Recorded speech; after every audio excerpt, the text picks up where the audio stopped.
Ветеранов и тружеников тыла получат денежные выплаты к 70-летию Победы. Деньги перечислят в этом месяце вместе с пенсией. В числе тех, кто получит прибавку, и ветеран тыла Пелагея Герасимова из Усьмайского района. О том, как война изменила ее жизнь, в нашем следующем материале. 14-летним подростком встретила начало войны Пелагея Герасимова, уроженка Амгинского улуса. В год начала Великой Отечественной войны она переехала в Джудинский колхоз Усьмайского района. Там она проработала на плодородных землях недалеко от селения Усьмиль. 42 года работала, начала работать в колхозе. Сено косили, там скот был. Зимой сперва балбак возила. На лошадях, наверное, да? На лошадях, это на пашне. В годы войны подростки выполняли и перевыполняли производственные задания наравне со взрослыми.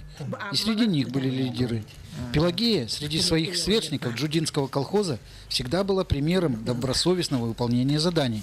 К окончанию войны, а ей в то время исполнилось 18 лет, ее назначили на ответственную должность – налоговым агентом.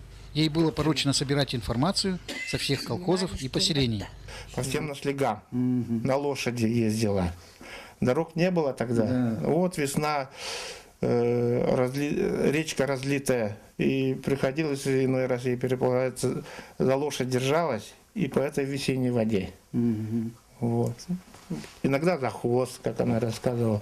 И застудила, конечно, за коленки. Это она, все поселки в обязанности было, чтобы она все объездила и возвращалась. Трудолюбивая и ответственная Пелагея Михайловна всю свою жизнь проработала в колхозах, совхозах, дояркой, овощеводом. Неоднократно побеждала в социалистических соревнованиях.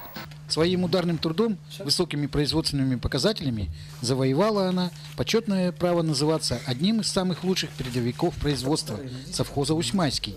Она и в мирное время ответственно и с полной отдачей выполняла свой долг перед страной, как и тогда, в далекие военные годы. Юрий Владимир Таюрский, Тимур Канаев, НВК Саха, Усьмайский улус.